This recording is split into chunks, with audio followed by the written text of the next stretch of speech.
Wife তাকে পালিয়ে যেতে শুধু সহযোগিতা করেনি, তাকে দর্শনে সহযোগিতা করেছেন এবং তার অঙ্গ প্রত্যঙ্গ হানি করতে সহযোগিতা করেছেন। মানুষ জমে যাওয়ার কারণে পরবর্তীতে এটা সম্পূর্ণভাবে করা সম্ভব হয়নি।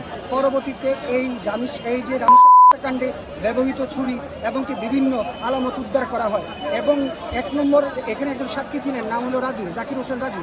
এই রাজু ভিডিও করেছেন কিভাবে তার ওয়াইফ স্বপ্না খাতুন তাকে উক্ত কাজে সহযোগিতা করেছেন।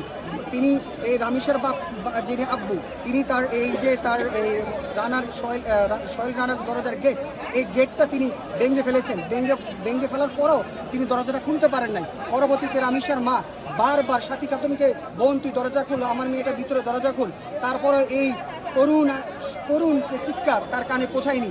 সো এটাও প্রমাণিত হয় যে এই সয়েল রানার ওয়াইফ তাকে পালিয়ে যেতে শুধু সহযোগিতা করেনি, তাকে দর্শনে সহযোগিতা করেছেন এবং তার অঙ্গ প্রত্যঙ্গ হানি করতে সহযোগিতা করেছেন।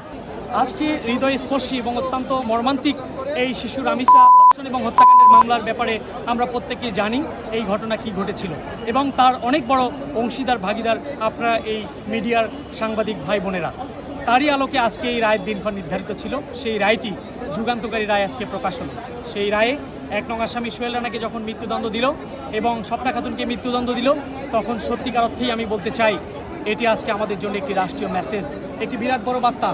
এই সমাজের, এই দেশের সত্যিকারের অপরাধী যারা দীর্ঘদিন একের পর এক অপরাধ করে লেজুর বৃত্তায়নের মাধ্যমে অপরাধ করেও অপরাধ প্রবণতা কোনোভাবে কেটে উঠে একের পর এক অপরাধ করেছেন, তারা আজকের এই যুগান্তকারী রায়ের পরিপ্রেক্ষিতে সজাগ হয়ে যাবে। তারা ইতিমধ্যে বুঝে যাবে এই দেশে অপরাধ করে আর বাঁচতে পারবে না।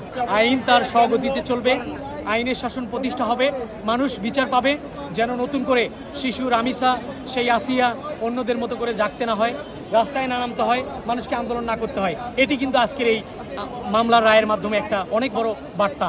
রামিসার মা জেনে যাওয়ার কারণে আমাদের সকলকে মিলিয়ে বিশেষ করে কাজ করতে হবে এবং সরকারেরও এই ব্যাপারে দৃষ্টি আকর্ষণ করতে হবে এবং দ্রুততম সময়ের মধ্যে দিয়ে দ্রুত বিচার আইনের সকল বাংলাদেশের যতগুলি এই ধরনের ঘটনা ঘটেছে এবং ভবিষ্যতে ঘটবে সমস্ত ঘটনাগুলো দ্রুত বিচারের মধ্যে দিয়ে আইনের আওতায় যদি আনা যায়, তাহলে একমাত্র আমরা বিশেষ করে আমরা এই অপরাধ প্রবণতা কমবে বলে আমি একজন আইনজীবী হিসেবে মনে করি।